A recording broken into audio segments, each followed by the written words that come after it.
Saya sekarang kerja di bank konvensional, saya sangat ingin resign karena saya tahu riba adalah dosa. Tapi di satu sisi kedua orang tua saya tidak menginginkan saya resign. Apa yang harus saya lakukan? Dan apakah rezeki yang saya dapatkan itu halal atau tidak? Baik, melihat waktu, maka ini pertanyaan kita yang terakhir teman-teman sekalian. Saya tidak bisa jawab semuanya. Kalau saran saya, tolong teman-teman buka YouTube dan bisa ditulis TJ, huruf besar semua, tanya jawab, maksudnya terus tulis nama saya Khalid Basalamah.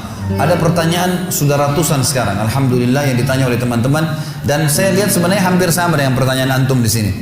Itu sudah saya jawab di YouTube, tinggal bisa dilihat. Misal masalah rumah tangga, masalah politik, masalah memilih pilkada, ikut boleh atau tidak, pilpres dan segala sudah saya jelaskan. Bahkan ada ceramah saya judulnya kriteria pemimpin dalam Islam.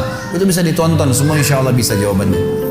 Khusus masalah kerja di tempat riba ini teman-teman sekalian, saya nasihatin karena Allah subhanahu wa ta'ala. Jangan anda pahami Ustadz ini kolot atau terlalu keras, bukan masalah itu. Tapi riba ini teman-teman sekalian berat sekali riba ini. Dan memang kalau anda lilitkan diri anda di riba ini, maka sulit untuk lepas. Karena memang sudah Allah katakan sebetulnya dalam Al-Quran, sifat riba memang begitu. Ya ayyuhalladzina amanu la ta'kulur riba adhafan mudha'afan. Hai orang beriman, jangan sampai kau makan riba, karena itu akan terus berlipat buat kalian. Ini berbahaya buat kalian, tidak boleh. Teman-teman sekalian, hadis Nabi renungi. Yang pertama, kata Nabi SAW, 1 dirham riba lebih berat daripada 36 kali berzina. Riwayat yang lain, kata Nabi SAW, 1 dirham riba lebih berat daripada berzina dengan ibu kandung. Ini berat. Dan satu-satunya dosa besar yang Allah subhanahu wa ta'ala perintahkan untuk diperangi adalah riba. Allah subhanahu wa ta'ala menyebutkan dalam Al-Quran masalah itu. Allah dan Rasulnya akan memerangi orang-orang yang memakan riba, gitu kan? Jadi teman-teman sekalian, saya kasih pengalaman sebagai penutup materi kita. Ada satu orang teman datang di pengajian, saya kerja di bank konvensional. Alhamdulillah, rata-rata yang saya sudah jelaskan mereka akhirnya tinggalkan.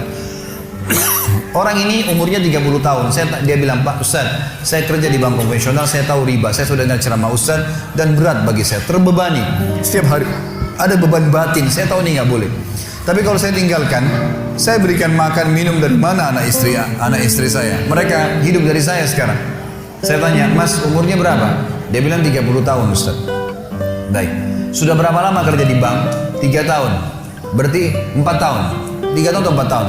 Anggaplah 3 tahun, berarti 27 tahun yang lalu belum kerja di bank. Saya tanya, 27 tahun yang lalu ini Anda di mana? Dia bilang, saya dari kecil mulai kerja, sekolah, SD, SMP, SMA, kuliah semua dibiayai oleh orang tua saya. Cari-cari kerja sampai akhirnya saya kerja di bank ini. Sebelumnya saya masih kerja freelance ke sana sini, sekarang saya terikat dengan kerja ini. Saya bilang, Mas, selama 27 tahun ini Mas makannya dari mana? Minum dari mana? Dari orang tua saya. Pernah berpikir pada saat itu makan minum dari mana? Dia bilang, kalau mayoritas waktu sih tidak. Baik, coba kita rentet sejarahnya. Dari mulai umur Mas masih 0, saya bilang, di rahim ibu. Pertama ditiupkan ruh oleh Allah SWT melalui malaikat di umur 4 bulan di rahim ibu. Sampai 9 bulan di rahim ibu, dalam kantong. Cuman tahu berenam, terendam di situ, dalam air bisa hidup. Ibu kita setengah mati, minum, makan, susu yang ada asam folatnya lah, inilah, itulah. Sudah luar biasa makan dan minum. Kemudian kita cuma tahu ditransfer melalui plasenta, saripatinya, hidup. Tidak pernah berpikir makan waktu itu kan?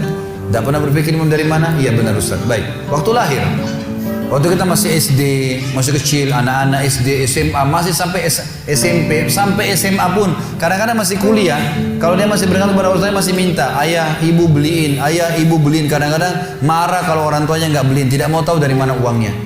Pernah nggak berpikir waktu itu dari mana uangnya? Tidak pernah berpikir. Anak-anak cuma nangis beliin permen, dah dibeliin, beliin es krim, dah dibeliin, nangis. Gitu kan? Baik, kita selalu dibelikan. Dari mana semua uang itu? Secara mata, kasat mata manusia, orang tua kita yang punya, tapi sebenarnya itu rezeki yang Allah sudah berikan kepada kita. Sudah tercatat itu rezeki buat kita.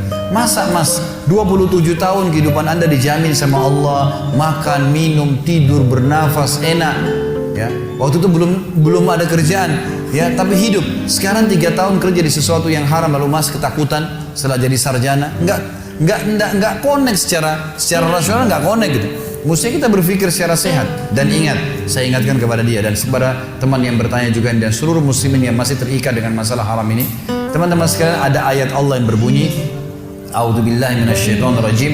Innallaha la yughayyiru ma biqaumin hatta yughayyiru ma bi anfusihim. Allah tidak akan mengubah nasib satu kaum sampai mereka mengubah nasibnya sendiri. Kalau anda bilang, saya kalau keluar saya mau berikan makan apa, berarti sama saja anda bilang saya nggak mau keluar, gitu kan? Mau tetap di situ. Kalau kita nggak mengambil langkah, nggak mengubah nasib kita, nggak keluar dulu, maka kita akan terkurung terus. Allah nggak akan mengubah nasib kita. Harus keluar dulu, baru Allah ubah nasibnya. Memang begitu. Dan banyak orang yang lakukan akhirnya berubah nasibnya karena mereka mendobrak itu. Teman-teman, ada sebuah kaidah hidup. Ini pegangi.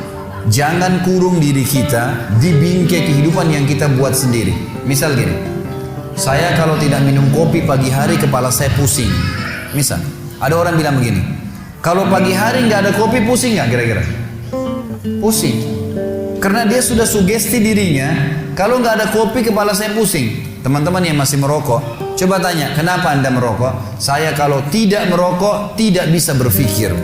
Tidak merokok, saya tidak percaya diri. Dia gantung kepercayaan dirinya pada batang rokok itu. Sehingga kalau dia tidak merokok, betul-betul tidak bisa berpikir. Kalau nggak ada kopi, betul-betul bisa pusing. Padahal sebenarnya kalau ada air putih, ada susu, minum saja, gitu kan? Nggak ada rokok pun bisa hidup, bisa berpikir.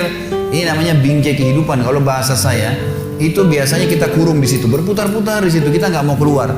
Padahal kalau kita keluar dari bingkai itu, teman-teman sekalian, kolam yang sedang kita tenggelam di dalam, kita keluar, bumi ini masih luas, dan kita punya banyak peluang, jutaan peluang di depan mata kita.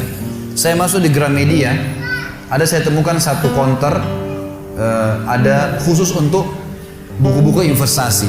Itu ada tulisan buku-buku bagus, kreatif sekali. Tulisannya itu memulai usaha dengan modal 5 juta. Ada buku memulai usaha dengan modal 10 juta, 20 juta, 15 juta, 20 juta, per 5 juta tuh naik. Ada buku harganya cuma 20 ribu, bisa dibaca. Kreatif, coba kembangin, bisa. Tapi Allah tidak akan mengubah nasib kita kalau kita tidak mengubahnya, teman. Harus mengubah dulu. Gitu kan, keluar dulu. Kaki kita kena lumpur, jangan bilang saya mau bersihin di atas lumpur, susah. Lumpurnya ada, keluar dulu baru bersihin kakinya, maka jadi bersih kaki itu, gitu kan? Tapi kalau dalam lumpur kita siram airnya percuma, gitu kan? Lumpurnya tetap ada, maka harus keluar dulu memang. Dengan keyakinan sebuah hadis sebagai penutup, kata Nabi SAW, "Man taraka syai'an lillah abdalahu khairan min." Siapa yang meninggalkan sesuatu niat ikhlas karena Allah, Allah akan gantikan yang lebih baik. Untuk orang tua anda, nasihatin baik-baik. Dan ada hadis Nabi yang berbunyi, tidak ada ketaatan pada makhluk yang berbau maksiat kepada Khalik. Orang tua kita kalau larang kita pindah dari bank konvensional, ini riba, haram, nggak boleh dipatuhi orang tua, gitu kan? Orang tua suruh seorang muslim buka jilbabnya, nggak boleh dipatuhi ini. Kepatuhan hanya pada hal yang tidak bau maksiat kepada pencipta. Itu boleh. Kita lagi sholat wajib, orang tua kita panggil, nggak boleh kita berhenti. Tapi kalau lagi sholat sunnah boleh. Jadi harus difahamin bagaimana memahami hukum-hukum syar'i itu. Allahu a'lam. Semoga Allah memudahkan anda dan seluruh muslimin untuk keluar dari keterkaitan pada hal-hal yang haram ini. Mari kita berdoa kepada Allah SWT. Semoga Allah berkahi majelis kita.